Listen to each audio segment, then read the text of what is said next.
So first, Haley and I just want to welcome you and anyone else who's going to see this video into the future for coming tonight for this special educational and inspiring way to engage with the oil and gas reform and bonding issue. And so I'm Joan Brown, and I'm do some community outreach as a volunteer with New Mexico and El Paso Interfaith Power and Light. And Haley, do you want to introduce yourself? Sure. I'm Haley Jones. I'm the organizer for Citizens Caring for the Future based in Carlsbad. So we represent the frontline communities in the Permian Basin. And before we have our presenters tonight, I'd just like to offer a couple of thoughts regarding approaching this this hearing, a ruling, and other public events from an ethical, moral perspective. And I'd like to just start with a quote that is from Pope Leo, who is the new Catholic International Pope.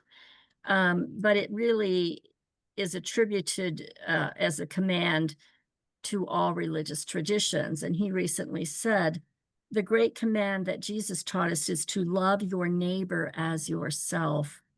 We can't do that anymore without caring for creation, because the damage done to creation is undermining the well-being of the neighbor. And that's one of the important reasons why this bonding work and your public comments are really, really important.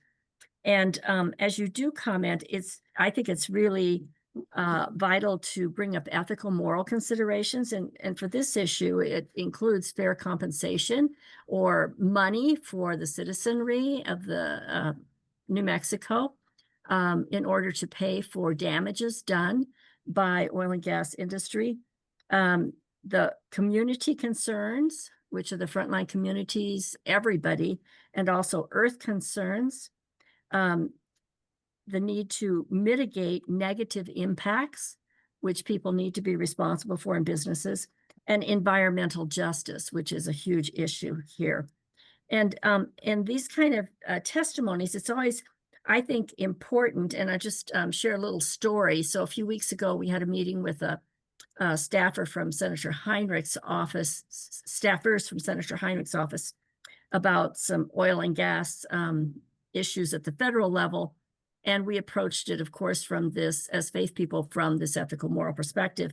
And the two staffers were very moved by that and really appreciated being reminded that there are technicalities that they are always having to deal with and facts, but to hear the stories of community members and ethical and moral imperative, they don't always hear. And it was very important for them.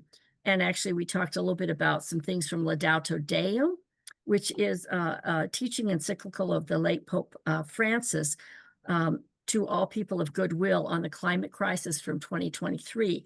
And it has some very poignant and pointed statements regarding technology and industry and the environment, whether the extractive industries. So it's really important to bring those out, and every faith tradition has some of those kinds of documents. And then different scriptures like Deuteronomy, choose life that you and your children might live. Again, the commandment that everyone has to love neighbor. Or Matthew 25, when did I see you hungry or thirsty?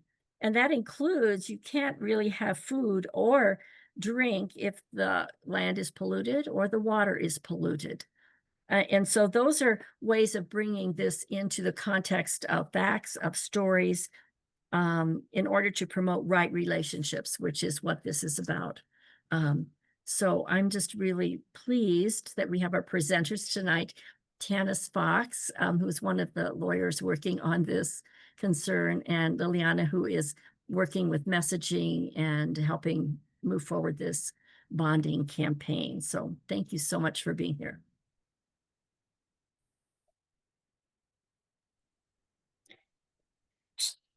Liliana, do you want to go? Want me to go? What would she introduce? Should we introduce ourselves?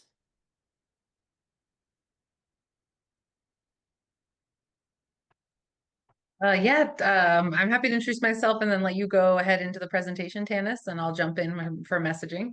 I'm Okay. Liliana Castillo. I use she, her pronouns. I'm based in the East Mountains outside of Albuquerque, and I work with single space strategies. And like Joan mentioned, I'm helping support the campaign around communications and messaging. And I'm Tanis Fox. I'm a lawyer with Western Environmental Law Center. WELC is a nonprofit public interest environmental law firm, and we work throughout the interior West on climate change issues and protecting wildlands.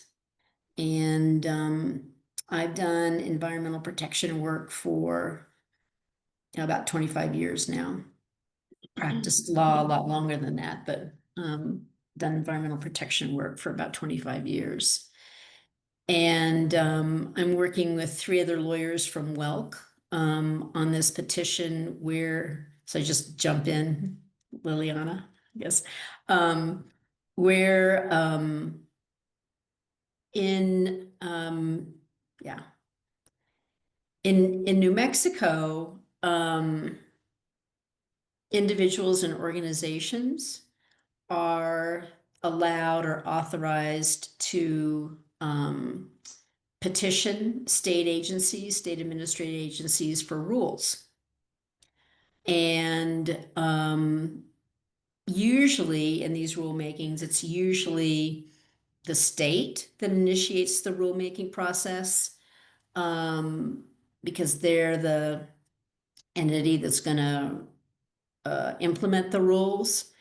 But on occasion, you'll have third-party petitioners like ourselves, who are petitioning the oil, in this case, the Oil Conservation Commission, for a set of rules aimed at preventing orphan wells in New Mexico. And the rulemaking process is such that the Oil Conservation Commission is a 3-person commission under the statute, and it's responsible for passing rules that the Oil Conservation Division implements on the ground. So that commission is a 3-person commission composed of the Oil Conservation Division director, a representative from the state land office, because the state land office, leases a bunch of state land to oil and gas operations. So they have a significant interest in how oil and gas operations are run. And an appointee from the Secretary of Energy and Minerals, and that's the state agency within which OCD, or the Oil Conservation Division, is housed. And right now that is it often is, but not always is, a petroleum engineer from Tech. And so sort of the bottom line is that 2 of the 3 members, or a majority, are essentially directly from the governor. So the governor has a majority on the commission. And before I get to the life cycle, just one more thing about the process. So when we first started talking about developing these rules, 3 years ago now, maybe 4, one of the first things that I said was, this is a governor-run commission. We need OCD support for this petition. Otherwise, there's no point. So we started working with the Oil Conservation Division a couple of years ago on these rules. And we also coordinated with the state land office because they had the 3rd vote.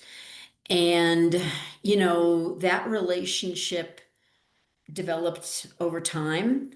And people might recall that a couple of years ago, there was an effort initiated by the Energy and Minerals Department, initiated by the governor's office, to reform the Oil and Gas Act. That was in the fall of 2023. That was a very resource intensive process with lots of stakeholders at table, groups like ours, industry, state agencies. And everybody, like on our side of the ledger, worked very hard. Oil and gas kind of sat back, and legislation was drafted and filed, and then deep sixed by industry. And I mean, long story short, and I mean, I can't speak for the administration, but I've heard that that didn't sit well, with the administration. And so I think part of what's going on here is that there was an opportunity to establish some reform of particularly financial assurance in the statute, and oil and gas just thumbed their noses at the effort and deep sixed it at the end of the day. And so I think our work with OCD, I think there's a impetus from the governor's office for this proceeding, even though our proposed rules, even though they're nation leading rules, they're really strong rules. One of our experts, Adam Peltz, and don't repeat that, this is just between us six or however many are here. Adam Peltz said, "We're proposing the strongest oil and gas rules in the history of the world," is the way he put it, which I thought was quite funny. But so we're proposing very strong rules, and we have the full support of the Oil Conservation Division. They proposed amendments to our proposed amendments in February of this year. They adopted some of our stuff. We adopted some of their stuff. So we are actually going forward in this rulemaking with the support of OCD, and then the State Land Office has filed a pleading in which they say they strongly support our petition.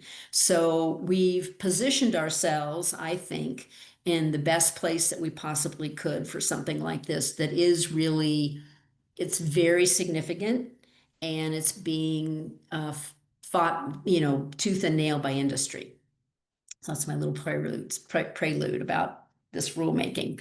And it starts October 20th, and it'll probably go for 3 weeks. And it'll probably go it's scheduled for 3 weeks.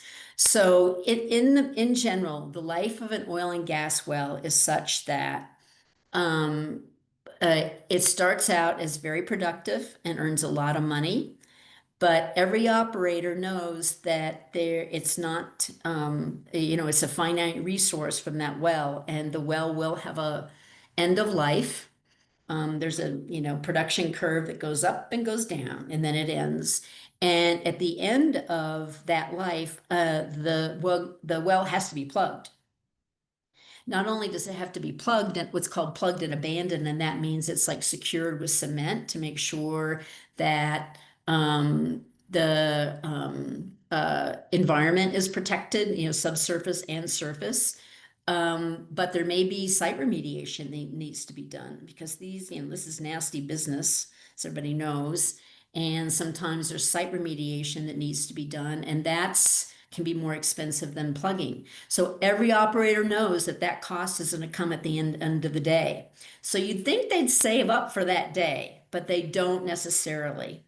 And what often happens is, as a well, a better resourced operator drills the well, because there's some big initial capital cost to drilling a well.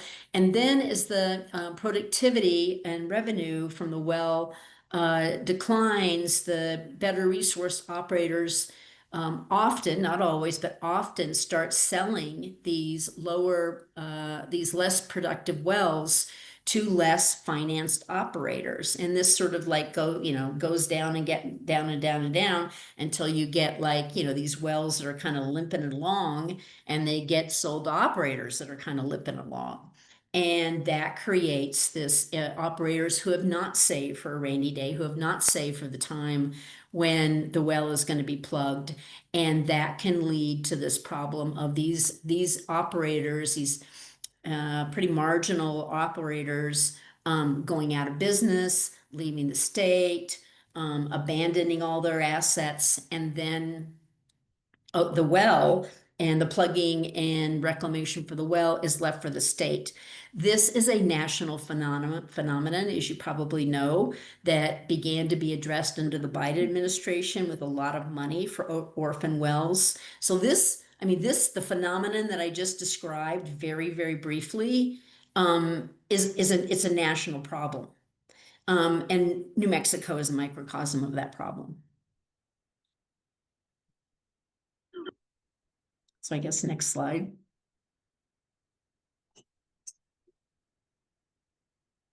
Oh, I guess these are just, yeah.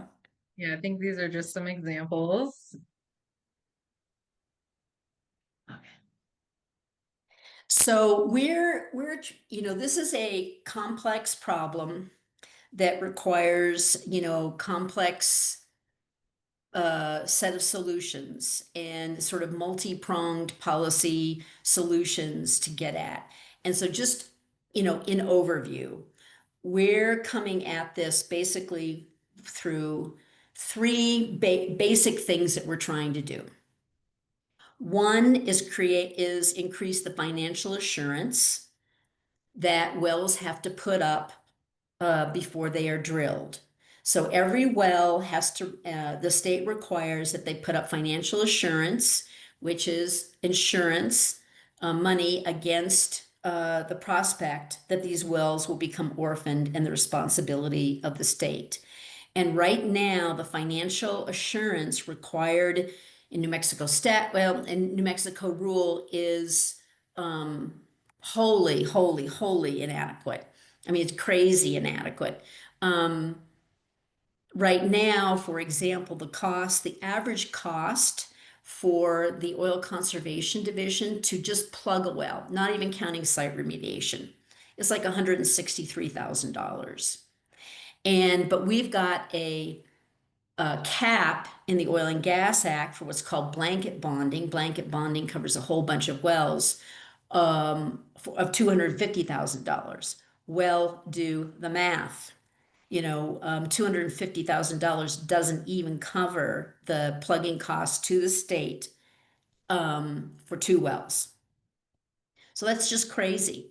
But the Oil and Gas Act does allow the Oil Conservation Commission to establish different categories of financial assurance. So we're proposing different categories of financial assurance that will reflect, that's increased for those wells that are most at risk of becoming orphaned. That's our first thing that we're trying to do. The second thing is that, I talked about this point of transfer, which is this critical point in the life of a well because it gets handed down and down and down to less financially capable operators. And so, the second thing we're trying to do is to give the state a lot more tools at this critical point, this point of transfer, to scrutinize the transfer and disallow transfers to high-risk operators. And then the third thing that we're doing is trying to place more stringent requirements on when a well must be plugged. Right now, and this is kind of unusual for states, right now a well can remain inactive or idle indefinitely without any showing that it's going to have future use. Most states require for a well to be idled, it has to show there's a future use, there's a future beneficial use, because otherwise you should just plug it. If it has no use in the future, it should just be plugged. So we're clamping down on that and requiring time limits. So those, and just in general, that's sort of our multi-pronged approach to this rulemaking. And so here what you have is, the first thing that we're doing is that for active wells, you can see that the bonding taps out at $250,000 for a blanket bond for more than 100 wells. If you do the math, that doesn't, the per well basis doesn't equal $163,000. Inactive wells, the statute does allow higher blanket bonding financial assurance, and actually sets a floor, not a ceiling, of $50,000. And so this is what the current landscape is for blanket bonding for active and inactive wells. Next slide.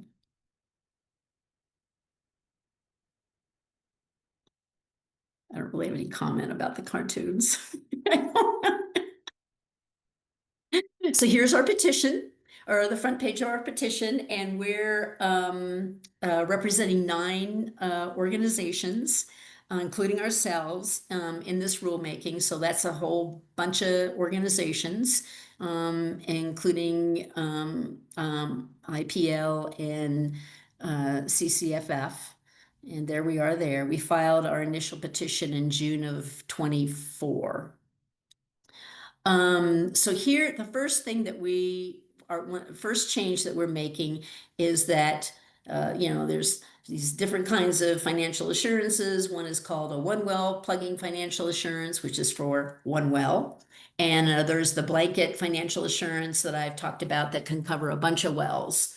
And so instead of having a very low amount for the one well plugging financial assurance, we're proposing an amount of $150,000, which at the time when we filed our initial petition, had initial discussions with OCD, was OCD's average cost to plug. That has increased. But it's certainly, much more closely reflects the actual cost to the state than the $25,000 plus 2 foot per well. And then the blanket financial assurance, that is the financial assurance that's capped by statute. We can't go above the 250. And so we're requiring that for any blanket financial assurance that you have. And instead of having these titrated amounts there. So we're doing that.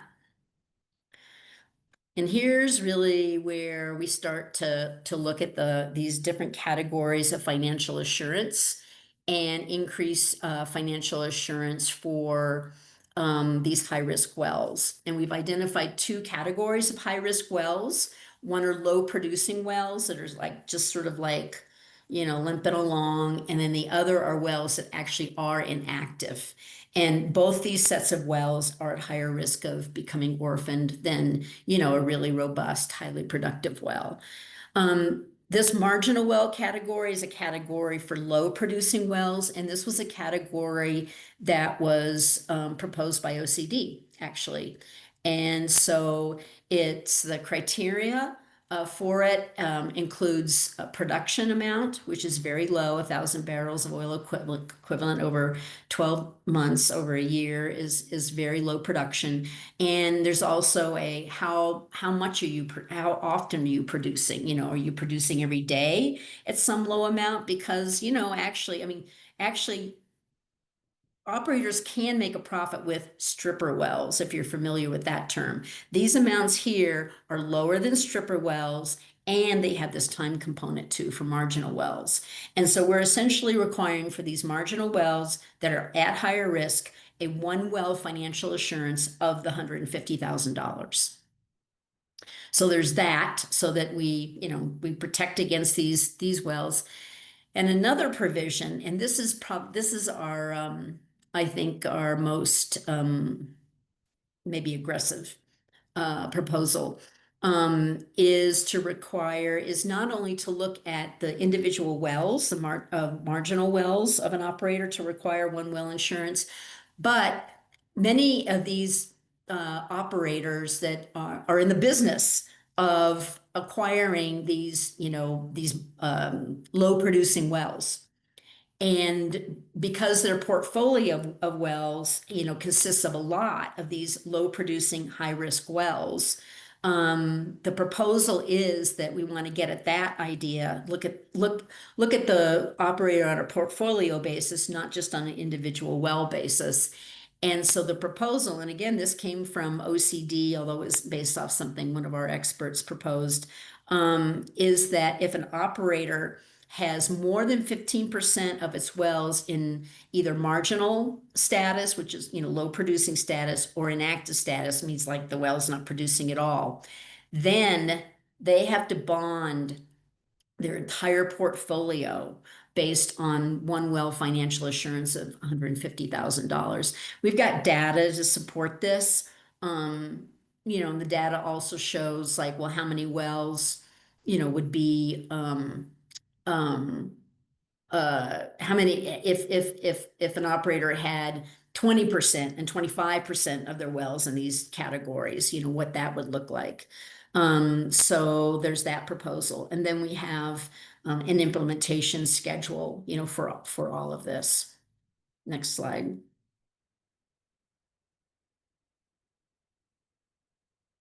Okay, so then the other category that we talked about are these inactive wells. They're not producing, they're lying idle. If a well is inactive for more than 12 months, they are supposed to be secured. They're supposed to have what's called mechanical integrity testing to make sure that there's no contamination, either airborne or subsurface. That doesn't always happen. There's a great deal of non-compliance. I mean, an extraordinary amount of non-compliance in the state for inactive wells. We have 3,700 inactive wells on the OCD inactive well list. 3,200, more than 85% are out of compliance, which is astounding. As a former state regulator who did enforcement actions, that's astounding.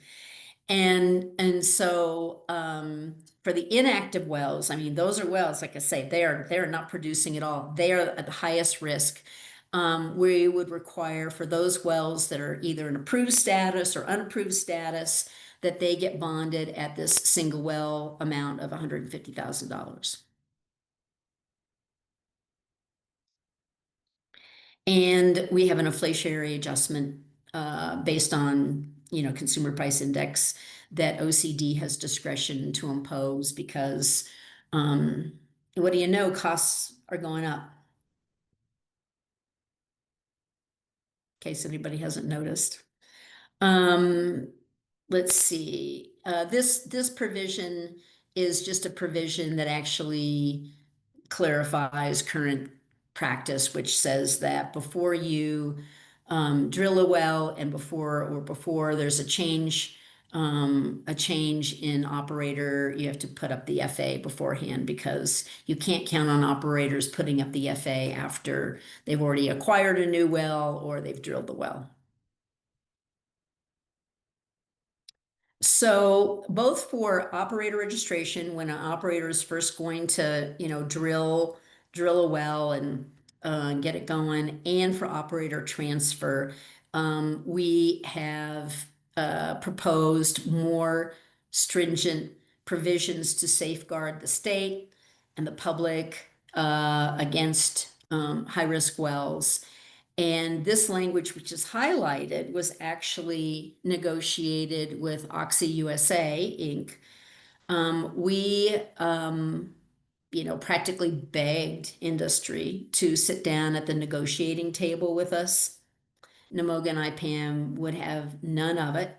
Oxy did sit down with us and we negotiated a few things out. And this is one of them. And we in OCD. And so these provisions, which apply both to operator registration and to operator transfer, are trying to target those operators that have a bad compliance history in specific areas. Like when it says that, there's no outstanding demand from the state that you forfeit a bond. Well, you're out of compliance. You're a problem operator, because it's not clear you're going to be plugging and abandoning your wells. And also if you have outstanding compliance orders or violations that you haven't taken care of. The state has the ability, it's not required, it's discretionary, to deny registration or transfer. And then for next slide, and then for transfer, which I'm thinking is the next slide. Yeah. Change of operator, well transfer, we really up the ante in terms of the showing that an operator must make because of, what I've talked about, how the point of transfer is this critical junction. And that is at that point in time when a well is transferred, the operator needs to show it has the financial ability to P&A. That's never been required before. And so you can see, again, the highlighted language is the language we negotiated with Oxy, but the idea is basically the same, and that is that at the point of transfer, not only are you looking at history of noncompliance, but you're also required to present a plugging and abandonment plan that shows you have the financial wherewithal to do that. Next slide.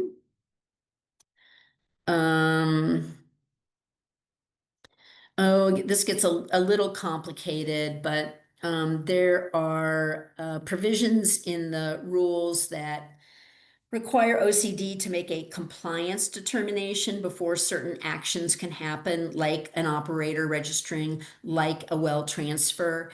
And we've tightened those provisions because, for example, the compliance determination as it's written now allows a certain number of wells to be out of compliance.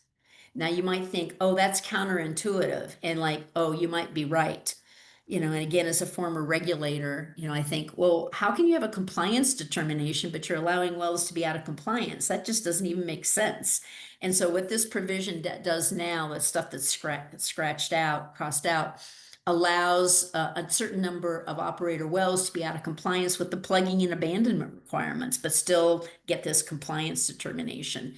And so we're proposing that be changed, and also proposing that, if you're going to, upon transfer, you've got to, wells have to be in compliance with various sort of really critical provisions, like ensuring that there's no environmental issues at the site.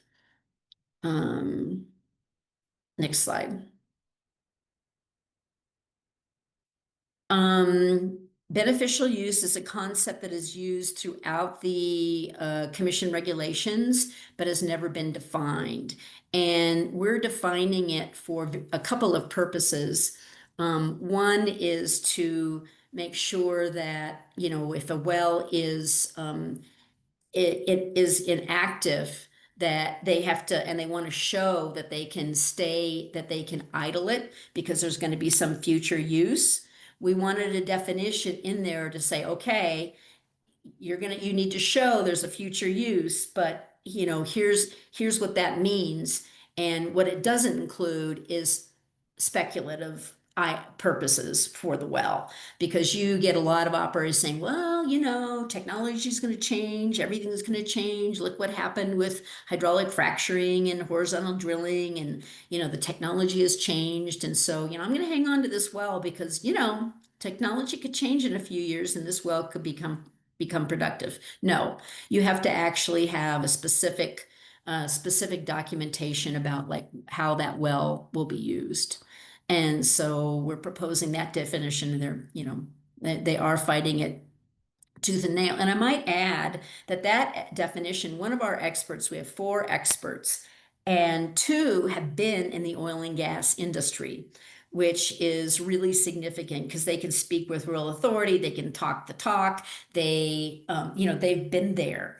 And this particular definition came from one of our ex-industry experts. Next slide. This presumptions of it should be really no beneficial use.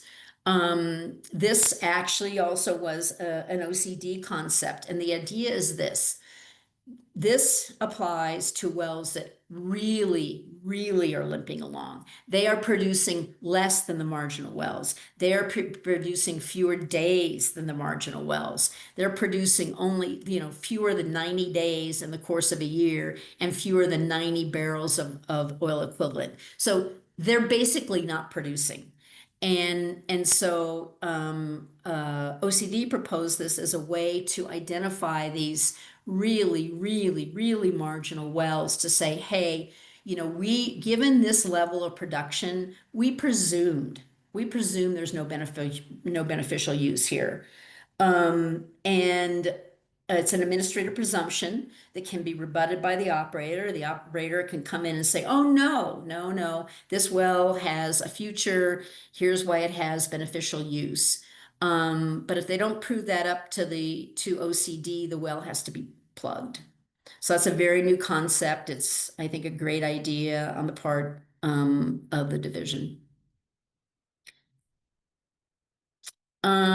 So here are the provisions where right now the way it works is an inactive well can go into what's called temporary abandoned status without showing anything, with no showing of future use, as I said.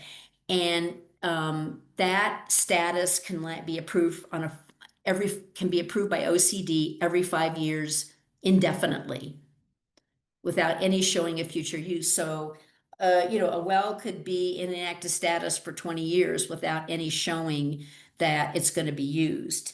And plugging and abandonment is, kicked down the road.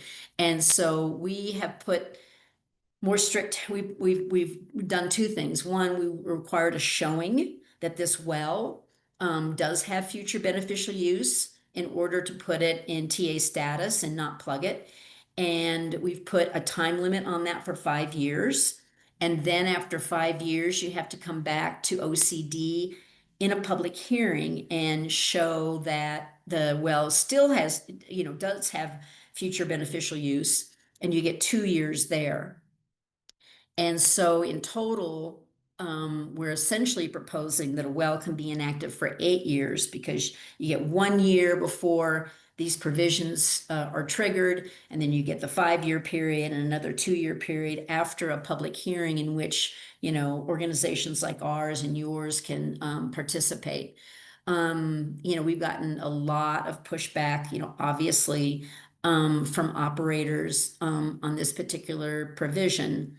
And so, we still are supporting this provision. One of our experts, a couple of our experts do feel that maybe there are very limited circumstances under which an operator could show that there is future utility to this well. And so that could be a point of either negotiation during the rulemaking, or a point afterwards where the commission, I mean, who knows? I don't know what the commission will do, but something that the commission might allow. But in any event, I think there would need to be more stringent requirements around any such exception than what occurs right now, which is a well can be in TA status indefinitely without any showing of future use. Next slide. Aha, is this you? Morgan added this to the end just to bring it up again.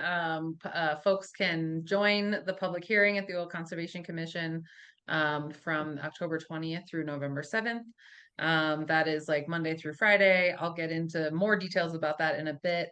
But Tanis, I think this is the end. Are you good, or do you want me to move it ahead?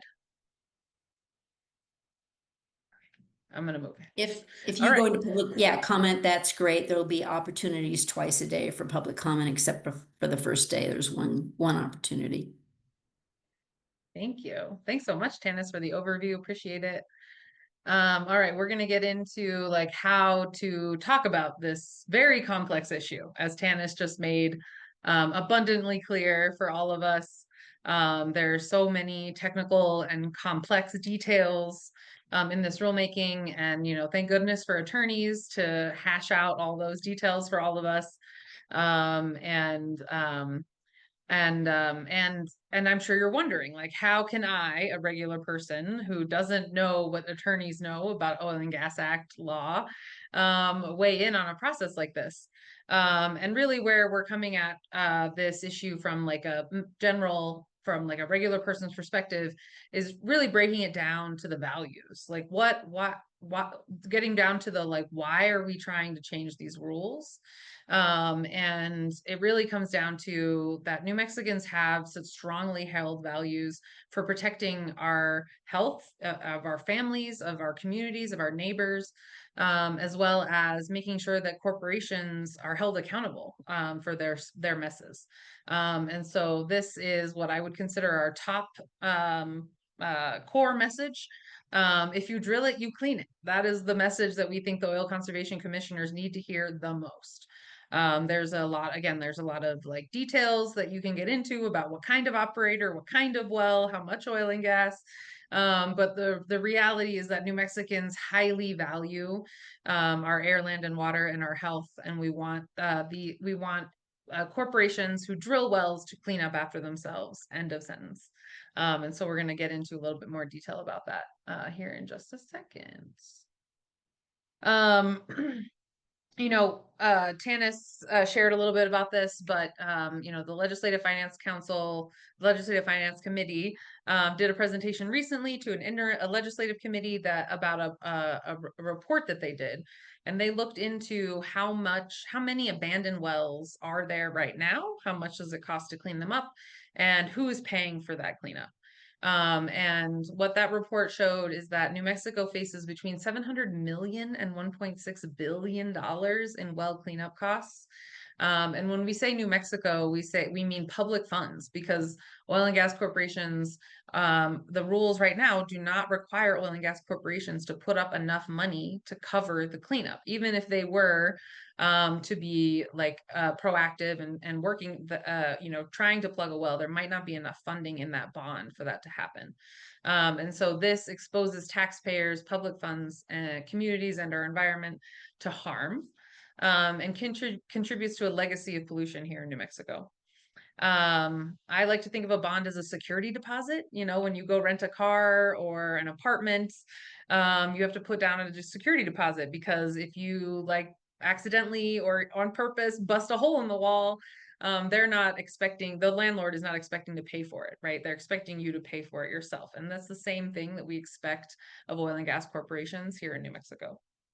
And so, it's important for us to be talking about the fact that our family's health matters, and that we need to protect the air we breathe and the water we drink from these wells that oil and gas corporations are abandoning and just leaving to pollute and then for someone else to clean up. Like I said, our big picture message here is if you drill it, you clean it. And there's so many variations on how we could tell that story, but that is just the core thing that we really need commissioners to hear from us. Then this is one example of a way to phrase this. Every New Mexican knows if you make a mess, you clean it up, no exceptions. But right now, oil and gas corporations are drilling thousands of wells, making billions in profit off of natural resources owned by all of us. And then in some cases, walking away from the damage that they leave behind. And so we want to make sure to minimize the risk and the pollution, as well as the financial liability that's left for public funding. Particularly in days like these that we're living in right now, where funding is so necessary across so many different needs. The very last thing we need is for New Mexico's public funds to be diverted to clean up oil wells that those corporations should be cleaning up themselves. Yeah, time to fix the rules. Make sure they clean up themselves 100% of the time. Okay, so when you think about like writing your public comment, if you're able to join us during the hearing, which we of course want you to do, we think it's really important, obviously, to frame the problem, to talk about what the financial liabilities, the health risks, and all of those things from abandoned oil and gas wells, but you also want to provide your solution, right? Like, this is a problem and this is why this is a problem, but also this is what we want to be done about it.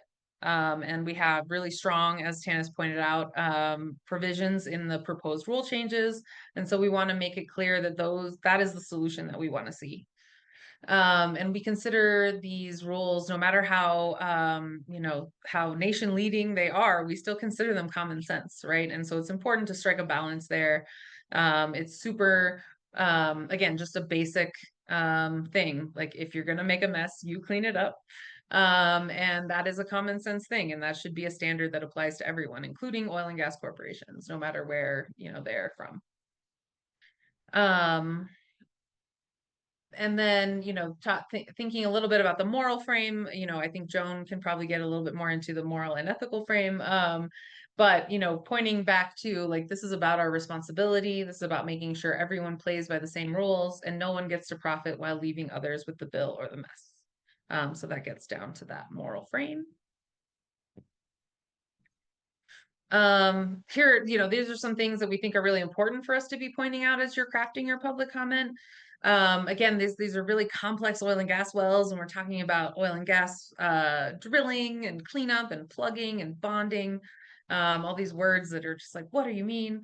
And so it's really important to connect that complex issue, this like technical issue, back to the fact that it hurts people when we do not clean up these messes, right? And so making sure that you're focusing on people's health, land, and livelihoods, not necessarily policy details, unless of course that speaks to you. And then, again, highlighting the shared responsibility that we expect from corporations that make a profit off of our natural resources here in New Mexico. New Mexicans, as I think you all know, have such a strong pride for this place that we call home, and we want to protect it so badly. And so eliciting that in your comment is also going to be really powerful. The other thing that we think is important to point out is that, right now, abandoned wells are plugged with public funding as kind of a reaction, right? Like the well has been left and no one has cleaned it. We don't know who's responsible for it anymore. And so the state ends up plugging that well and paying for that plugging. But if we have proper financial assurance in rules in place, as we're proposing in the rulemaking, then we're ensuring that this is these are rules that will prevent crisis and pollution rather than reacting to them, which is something that we should always encourage our decision makers to do. The last one, number 5, I think it's important to note that we, the state regulators, state decision makers, generally don't view the oil and gas industry as the bad guy, right? They recognize and appreciate the significant revenue that comes into the state from oil and gas production. And so sometimes, using that like kind of framing around oil and gas as your villain can be a little off-putting for decision makers. And we don't want them to get caught up on that. We want them to really hear the reasons why we need these common sense rules in place. And so this is just a recommendation. Maybe don't frame them as the bad guy in your public comment, but more speak to, again, the people impact, the shared responsibility, our New Mexican pride, and prevention over reaction. Of course, if you feel so motivated, it will still feel good to hear it. All right. And so this is a very simple, obviously 3-line message, but this is just to give you a good sense of like, what do we mean when we say put these blocks together? So the oil and gas industry should cover the full cost of cleaning up after itself, not New Mexico families. It's just common sense. If you drill a well, you should clean it up. And we need modern rules that match the reality of modern drilling. And again, you can add as much detail to either of those like sections as you want. I just want to provide a simple example. And then here's just a little bit of more like data just to like help you continue to wrap your head around this issue. One thing that I think is super important for us all to remember is that we are not alone. 89% of New Mexicans support requiring oil and gas corporations rather than the state to pay for all cleanup and land restoration after drilling is finished. And so this is a good thing to always remind decision makers such as oil conservation commissioners. New Mexicans support this and they want it. The other thing that's important to know is that when we do hold the corporations accountable, it does work. Our current state land commissioner, Stephanie Garcia Richard, launched an accountability and enforcement program and has used that, essentially used the law to compel corporations to clean up their own wells. When a well is abandoned and the owner can be identified, they can be held responsible for that cleanup. And her program has done this. And they have done this actually with 692 abandoned wells since I can't remember how many years they've been doing this, but this is the most updated number I have. And that has saved taxpayers at least 69 million in cleanup costs. And that if you do like a general 100,000 estimate per well, which as we know is not quite enough. So that when we do this, when we hold them accountable, it works. And so that's another thing to remind people, good to remind people of as well. We talked a lot about public funding, paying for plugging of wells. And so it's important to know that over the past 5 years alone, 50 million in state public funds and 50 million in federal public funds have been used to plug abandoned wells, as Tanis mentioned. Yeah, I don't need to go into the rest of these because I think Tanis covered these. But I just wanted to kind of point out those top 3 for you to give you a little bit more of a scope. I noticed that we're nearing the top of the hour. So I wanted to, I think I can probably pause here. I think I've gotten all the bulk of what I wanted to get through out. And here are just some general tips. And I'm happy to answer any questions or turn it back over to you, Joan. Well, Let thanks. me just add one, if I could just add one thing, and that is public comment is limited to 3 minutes. And the hearing officer is pretty strict on that. Oh, I did forget about the details about public comment, but I can follow up with all of these details via email, since it's a little chunky anyway. Yeah. Janice and Liliana, thanks so much. And we'll be sending out to you all these talking point suggestions, a reminder of the time limit, how to sign up, the links for that, et cetera, et cetera. And I just want to open it. Do folks have any clarifying questions they'd like to ask?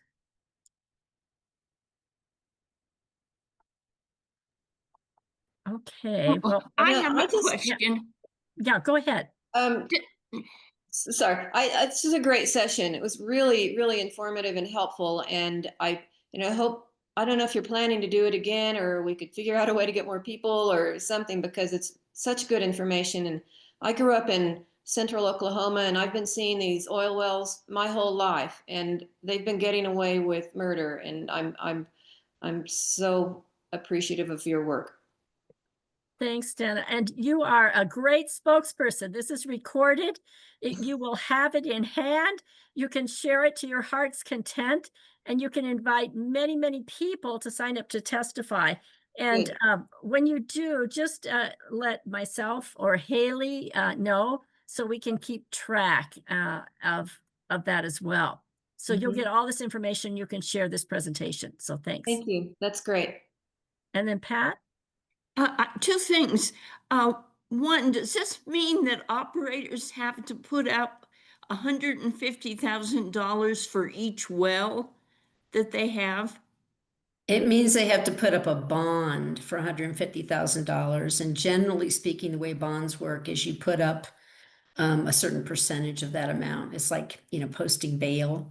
You don't necessarily put up the $1 million bail. You put up, X amount through a surety it's then secured for the $150,000. So it's going to be for each well now, not $150,000 for 10 wells like it used to be. Yeah, $150,000 for those, but for a relatively small category of well, considering there's like 63,000 wells in the state. This applies to the high risk wells. Oh, not just any ordinary well. Correct.